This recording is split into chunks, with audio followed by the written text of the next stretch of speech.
Ya pemirsa, kita beralih ke informasi lain. Sampah menggunung hingga 6 meter di Pasar Induk Kramat Jati. Ya, sampah yang didominasi limbah pasar ini sudah menumpuk sejak 2 bulan yang lalu. Sampah sebanyak 7 ton bisa ditemukan di Pasar Induk Kramat Jati. Ketinggian sampah yang sudah mencapai 6 meter ini mengganggu kegiatan jual beli di salah satu pasar terbesar di Jakarta. Sampah-sampah yang sudah menumpuk sejak 2 bulan lalu tak kunjung diangkut. Banyaknya sampah juga membuat tembok beton pembatas area antara sampah dan pemukiman jebol.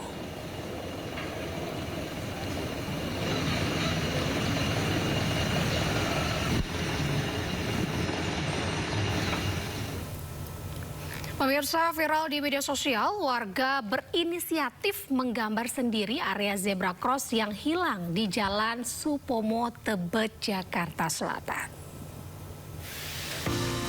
Ya pemirsa, aksi ini diawali keresahan warga karena salah satu jalan dengan zebra cross di Jalan Supomo, Tebet, Jakarta Selatan.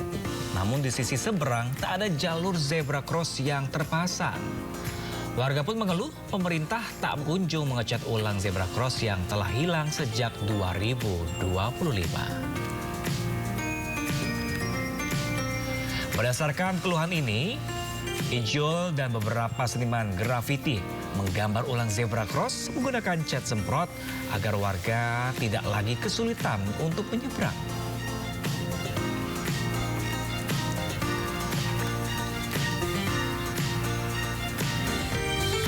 Beginilah hasil gambar ulang zebra cross dibuat inisiatif warga. Beberapa seniman grafiti menggambar ulang zebra cross menggunakan cat semprot. Mempertahankan warna hitam putih khas penyeberangan jalan zebra cross itu juga dihiasi warna-warni dengan karakter game Pac-Man. Sejumlah warga pun mengapresiasi apa yang dihasilkan ini. Namun, zebra cross buatan warga di Pancoran ini dikabarkan akan dibongkar. Meski mengapresiasi inisiatif warga, pemerintah Provinsi DKI Jakarta melalui Dinas Bina Marga tetap akan menghapus zebra cross ini karena belum sesuai ketentuan.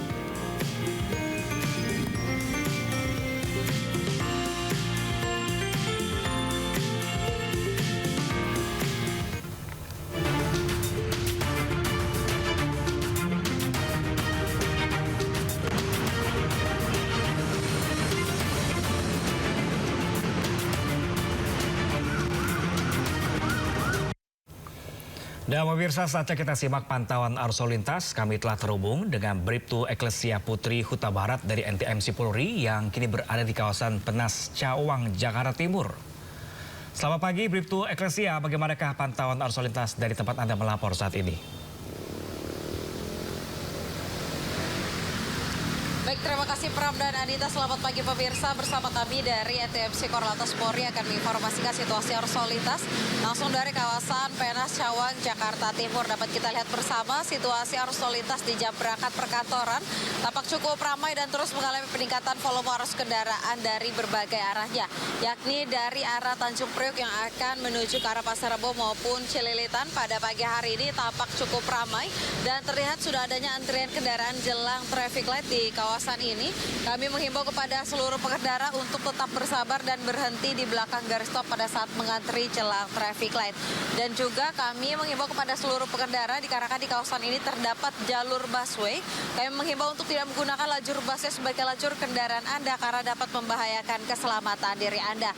Dan untuk di arah selanjutnya dari arah Pasar Rebo ataupun Cililitan yang akan menuju ke arah Tanjung Priok juga tampak cukup ramai dan sudah mengalami perlambatan kecepatan kendaraan dikarenakan meningkatnya volume arus kendaraan pada jam berangkat perkantoran hari ini. Kami menghimbau kepada seluruh pengendara pastikan selalu menjaga jarak aman kendaraan Anda dengan kendaraan lainnya dan selalu menjaga batas maksimal kecepatan kendaraan Anda. Dan untuk arus lalu lintas selanjutnya dari arah Pasar Rebo yang akan menuju ke arah Bekasi juga tampak cukup ramai dan terlihat memang adanya antrian kendaraan jelang traffic light yang berimbas hingga 500 meter ke belakang selepasnya kendaraan dapat melaju dengan kecepatan normal dikarenakan di kawasan ini banyak dilintasi oleh angkutan barang dan juga Transjakarta. Kami menghimbau pastikan selalu menjaga jarak aman kendaraan Anda dengan kendaraan lainnya. Berdasarkan data RSMS Korlantas Polri, angka kecelakaan lalu lintas di seluruh Indonesia per 1/24 jam terjadi 129 kasus laka lantas yang mengakibatkan 10 orang meninggal dunia, 15 orang luka berat dan 174 orang luka ringan. Dari kasus laka lantas tersebut 99% terjadi di jalan tol. Untuk itu kami menghimbau kepada seluruh pengendara terus tingkatkan konsentrasi Anda pada saat sedang berkendara dan tidak melakukan aktivitas lain yang dapat memecah konsentrasi Anda. Bagi Anda pemirsa yang mendapatkan informasi situasi arus lalu lintas selengkapnya, dapat menghubungi call center kami di 1500669 ataupun melalui nomor WhatsApp di 085871500669. Selamat beraktivitas, hati-hati di jalan dan salam presisi. Demikian Bribtu Eklis yang melaporkan, kembali kepada Pram dan juga Anita. Silakan. Ya, terima kasih Bribtu Eklasya Putri Huta Barat atas laporan dari kawasan Penas, Cawang, Jakarta Timur. Selamat bertugas kembali, salam presisi.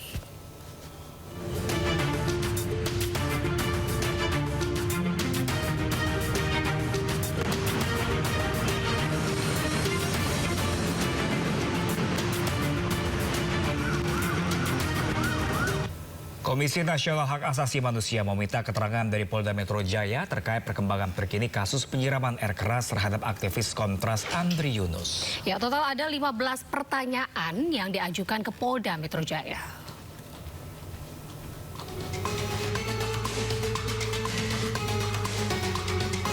Komnas HAM gali keterangan Polda Metro Jaya soal penyiraman air keras ke aktivis Kontras Andri Yunus. 15 pertanyaan diajukan untuk gali perkembangan terkini. Pertemuan berlangsung 3 jam terhadap Dirkrimum Polda Metro Jaya, Kombes Iman Imanuddin. Mereka menerangkan kepada kami, mereka menyerahkan sebagian dari bukti-bukti yang mereka miliki. Artinya PMJ masih menyelidiki? Iya, PMJ masih terus menyelidiki. Kami akan meneruskan permintaan keterangan dari berbagai pihak. Dan tentu banyak sekali skenario ke depan ya, skenario terbaik dan terburuk tentunya. Kita masih sedang menimbang-nimbang banyak skenario dan tentu kami yang terpenting adalah merampungkan pemantauan yang harus kami kerjakan dan nanti akan kami segera rilis rekomendasi kami setelah memeriksa banyak pihak dan termasuk pihak TNI dan juga nanti memanggil ahli dan seterusnya. Sebelumnya kasus penyiraman air keras ke Wakil Koordinator Kontras Andri Yunus, Polda Metro Jaya telah mengumumkan 2 inisial pelaku yang disebut eksekutor penyiraman air keras, yakni BHC dan MAK. Adapun 4 prajurit TNI diduga kuat terlibat dalam penyiraman air keras terhadap Andri Yunus, masing-masing berinisial NDP, SL, BHW, dan ES. Seluruh tersangka diketahui bertugas di Detasemen Markas atau Denma Bais TNI dan saat ini mereka telah ditahan di Pusat Polisi Militer Puspom TNI. Tim Liputan iNews melaporkan. Pemirsa, akibat pengemudi mengikuti petunjuk dari aplikasi peta, mobil pemudik asal Jakarta terguling ke sungai. Ya, beruntung pemirsa semua penumpang mobil satu keluarga ini selamat.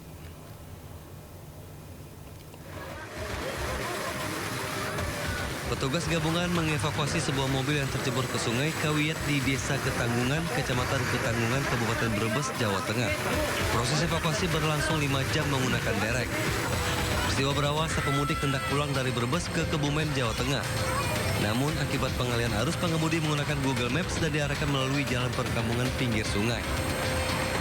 Ini ada mobil terguling di sungai yang kecil ini, Sungai Ketanggungan. Lantaran jalan tertutup tenda hajatan warga, mobil pemudik mundur dan tercebur ke sungai. Wanter tempatnya ini yang arah terguling.